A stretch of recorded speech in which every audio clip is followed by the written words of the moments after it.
Assalamualaikum warahmatullahi wabarakatuh. Innal hamdalillah nahmaduhu wa nasta'inuhu wa nastaghfiruhu wa na'udzu billahi min sururi anfusina wa min sayyiatina a'malina. May yahdihillahu fala mudhillalah wa man yudlilhu fala hadiyalah. Asyhadu an la ilaha illallah wahdahu la syarikalah wa asyhadu anna Muhammadan abduhu wa rasuluh. Allahumma sholli ala sayyidina Muhammadin wa alihi wa sahbihi wa man tabi'ahum bi ihsani ila yaumiddin. Amma ba'du. Qala Allah ta'ala a'udzu billahi minasy syaithanir rajim. Ya ayyuhalladzina amanu taqullaha tuqatih wa la tamutunna illa wa antum muslimun. Ya ayyuhalladzina amanu taqullaha wa la qawlan sadida yuslih lakum wa'malakum wa yaghfir lakum dzunubakum wa man yuti'allaha wa rasulullahu faqad faza fawzan azima. Masyirul muslimin rahimakumullah. Hadirin jamaah sholat Jumat yang insya Allah selalu berada dalam naungan rahmat dan hidayah Allah Subhanahu wa Ta'ala. Tak henti-hentinya kita panjatkan puji serta syukur kepada Allah Subhanahu wa Ta'ala yang telah memberikan kita nikmat iman dan Islam.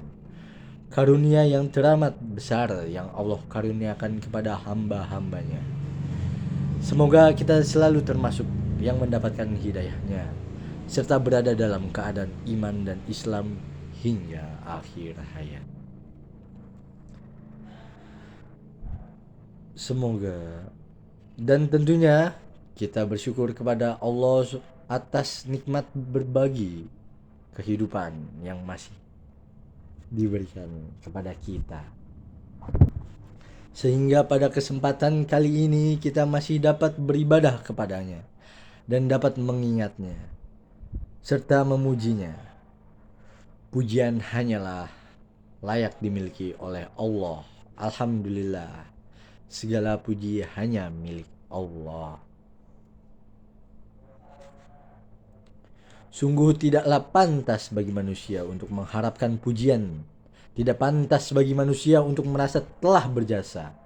Karena sesungguhnya, sejatinya, segala pujian hanya milik Allah Subhanahu wa Ta'ala. Pada kesempatan yang mulia ini, selaku khotib mengajak kepada hadirin sekalian, marilah kita senantiasa meningkatkan keimanan dan ketakwaan kita kepada Allah Subhanahu wa Ta'ala. Takwa dalam arti senantiasa berupaya dan berusaha untuk selalu menghadirkan Allah dalam setiap situasi dan kondisi dengan cara senantiasa berzikir, melaksanakan segala perintahnya. Takwa dalam arti kita senantiasa melibatkan Allah dalam setiap persoalan yang kita hadapi dengan cara berdoa, memohon pertolongan dan bermunajat kepadanya, sehingga akan menimbulkan ketentraman dan ketenangan dalam setiap kehidupan kita. Ya ayyuhalladzina amanu taqullaha haqqa tuqatih wa la tamutunna illa wa antum muslimun. Artinya, hai orang-orang yang beriman, bertakwa pada Allah Subhanahu wa Ta'ala sebenar-benarnya takwa kepadanya, dan jangan sekali-kali kamu mati melainkan dalam keadaan beragama Islam. Dan tentunya sholawat serta salam semoga selalu tercurah tak henti-hentinya kepada Nabi Muhammad sallallahu alaihi wasallam beserta keluarganya dan para sahabatnya. Sidang sholat Jumat yang dirahmati Allah Subhanahu wa Ta'ala. Dalam khutbah Jumat singkat ini, mari kita merenung sejenak tentang apa yang terjadi di sekitar kita saat ini, di mana kita sedang menjalani masa pandemi COVID-19 dan bencana alam yang kian melanda bumi pertiwi. Sudah banyak orang yang meninggal. Tidak sedikit di antara mereka adalah saudara kita. Tiba-tiba sahabat kita meninggal dunia. Siapa saja dan kapan atau di mana saja bisa meninggal dunia. Kullun nafsin za'iqatul maut. Setiap yang bernyawa akan merasakan mati. Kematian adalah sesuatu yang pasti kita hadapi. Sesuatu yang menjadi gerbang dari kehidupan dunia menuju kehidupan akhirat adalah kematian. Masyiral muslimin rahimakumullah. Dalam surat Al-Baqarah ayat 28 Allah berfirman,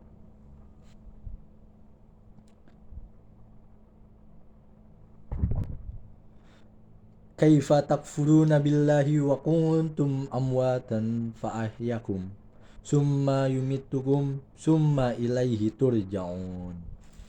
Bagaimana kamu ingkar kepada Allah padahal kamu tadinya mati, lalu dia menghidupkan kamu, kemudian dia mematikan kamu, lalu dia menghidupkan kamu kembali, kemudian kepadanya lah kamu dikembalikan.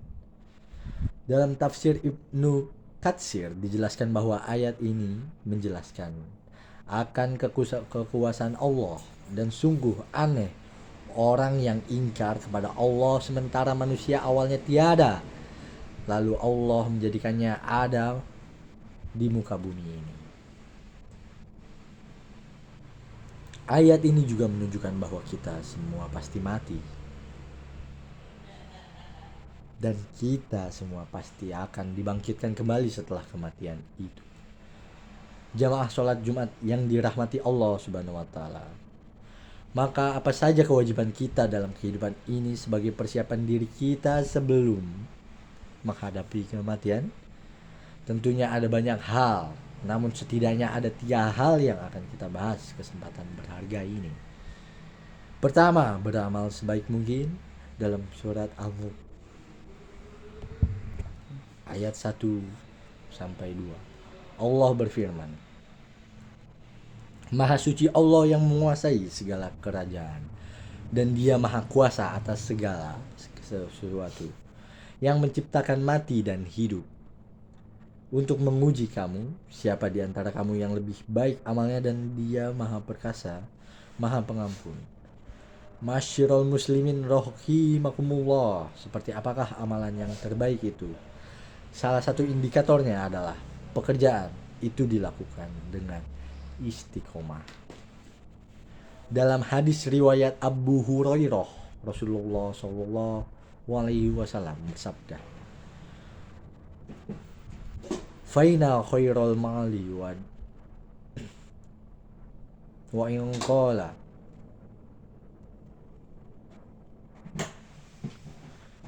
sesungguhnya sebaik-baik pekerjaan adalah yang rutin berkelanjutan meskipun itu sedikit. Beramal sebaik mungkin juga berarti bahwa pekerjaan itu akan lakukan dengan seikhlas mungkin, semaksimal mungkin, dan dengan sesempurna mungkin. Baik dalam interaksi kita kepada Allah maupun kepada sesama manusia. Dalam tiap amal kita patrikan dalam diri kita bahwa bisa jadi itu adalah amal terakhir kita. Masyiral muslimin rahimakumullah. Yang kedua, menyiapkan amal yang terus mengalir pahalanya. Di antaranya yang dapat kita persiapkan adalah dengan memperbanyak amal jariyah, ilmu yang bermanfaat, serta mendidik anak kita menjadi anak yang soleh yang dapat mendoakan kita kelak.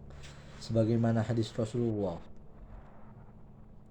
An Abi Hurairah radhiyallahu anhu, an Nabiyyu sallallahu alaihi wasallam qala, Iza ma'atal insanu in qata'a anhu amaluhu illa min salasatin, shadaqatin jariyatin, ilmin yuntafa'u bihi, waladin solihin yang adahullahu. Artinya diriwayatkan oleh Abu Hurairah bahwa Rasulullah Shallallahu Alaihi Wasallam bersabda, jika manusia mati maka terputuslah amalnya kecuali 3 perkara: sedekah jariah, ilmu yang diambil manfaatnya, dan anak solih yang selalu mendoakan orang tuanya. Yang ketiga, berdoa agar diberikan husnul khotimah. Apakah itu husnul khotimah? Di antara tanda utama husnul khotimah ialah apabila ia mengucap kalimat la ilaha illallah di akhir hayatnya. Dalam sebuah hadis sahih yang diriwayatkan oleh Abu Daud, Rasulullah, man kana akhiruhu kalamihi la ilaha illallah dakharal jannah. Barang siapa yang akhir perkataannya adalah la ilaha illallah, maka dia akan masuk surga. Indikator lainnya dari seorang yang husnul khotimah apabila ia mengerjakan pekerjaan baik di akhir hidupnya.